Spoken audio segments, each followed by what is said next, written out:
Live from the world's capital markets, here are the latest financial headlines brought to you by News Factory.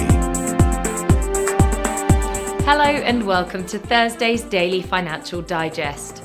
And here's what's making the headlines in the markets today.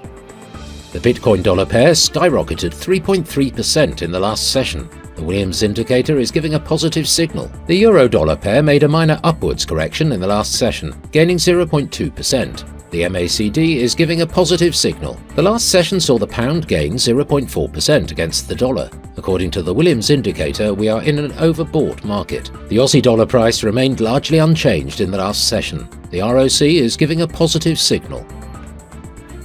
And now let's hear what our chief analyst picked up for us today. Target raised its full-year profit forecast, driven by price cuts that attracted more shoppers to its stores. Target's results reflect a similar strategy employed by Walmart and other retailers looking to attract increasingly price-sensitive consumers. Gold prices eased, with investors looking forward to the minutes from the US Federal Reserve's latest policy meeting for more cues on interest rate cuts. Spot gold was down 0.2%. BlackRock's Ether exchange-traded fund has reached approximately $1 billion in net inflows, underscoring its lead among rival ETFs. The iShares Ethereum Trust has pulled in $992 million in net inflows, putting the fund on track to surpass the $1 billion mark imminently. Those were today's major economic events. And now, moving on to world financial headlines.